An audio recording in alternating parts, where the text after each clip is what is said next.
There was a young man named Elias, 24 years old. He lived in a small village surrounded by mountains, and he was drowning, not in water, in thoughts. Every morning Elias woke up and the storm began. Thoughts about yesterday, thoughts about tomorrow, things he said, things he should have said. His mind never stopped.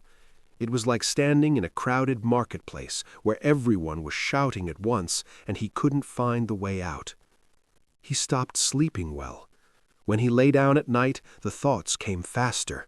Conversations that never happened, arguments he might have in the future, mistakes from years ago playing over and over. Some nights he didn't sleep at all. His friends noticed.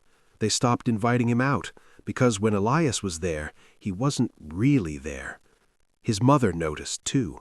She would watch him stare at his food, fork in hand, lost in some invisible maze. Elias forgot how to feel light.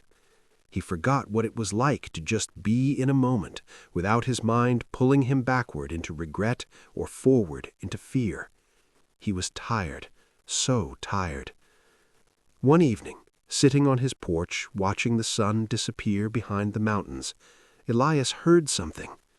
Two travelers were passing through, talking. One mentioned an old man, a psychologist who used to work in the city, someone who had helped hundreds of people find peace and then left everything behind to live in a quiet village in the hills. Elias's heart jumped. It was the first time in months he felt something other than heaviness. Hope. The next morning Elias left. The journey took 3 days, but for the first time in a long time his mind had something to focus on other than itself. He was moving towards something. When he finally arrived, the village was so quiet it felt like the world had forgotten it existed. At the edge of the village was a small wooden house. On the porch sat the old man. Eyes closed, face calm. Elias had never seen a face that peaceful. He walked closer. The old man opened his eyes. They were kind eyes. Elias said the truth. "Grandfather, my mind won't stop. I can't control it. I think all the time, about everything, about nothing. I'm so tired. Can you help me?" The old man looked at him for a long moment. Then he smiled and stood up. "Come with me." He led Elias to a courtyard behind the house. The old man took a glass from a wooden table, just a simple glass.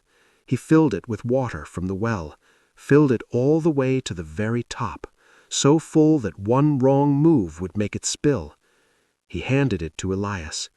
"Walk to the edge of the village, then come back, but you must not spill a single drop."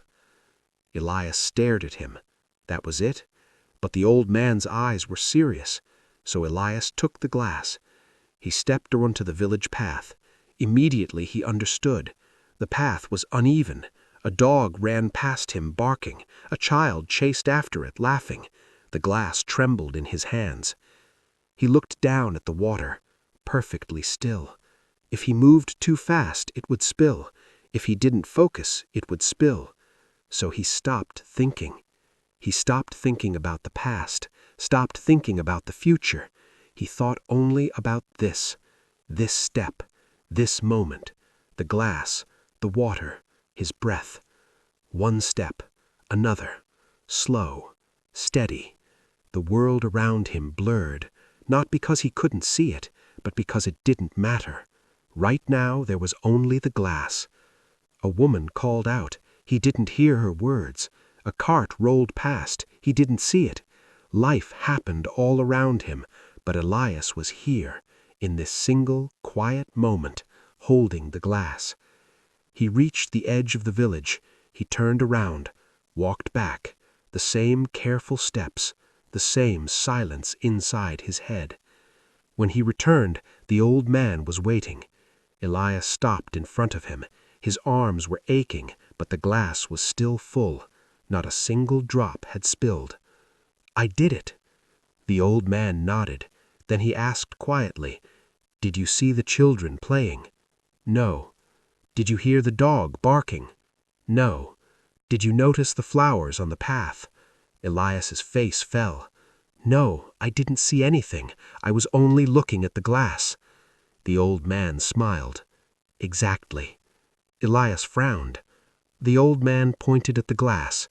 When you were holding this, where was your mind? Here, on the glass. And where were your worries?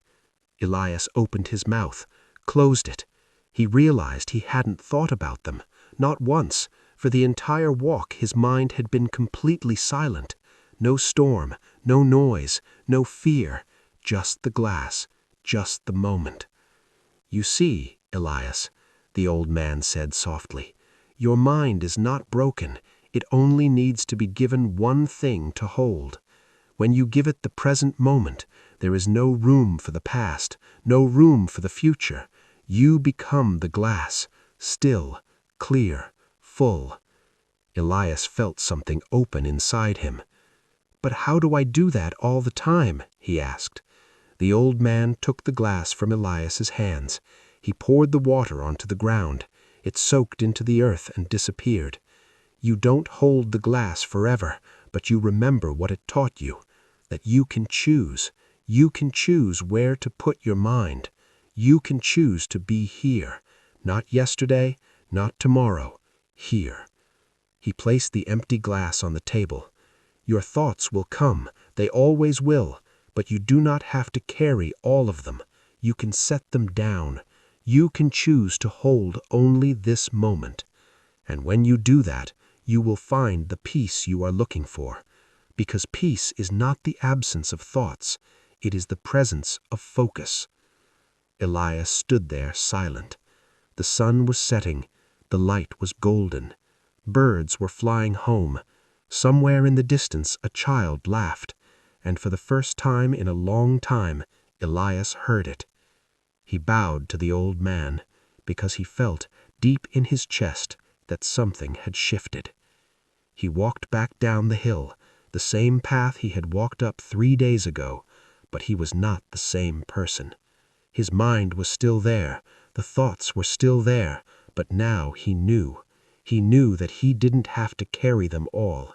He could choose, and that made all the difference.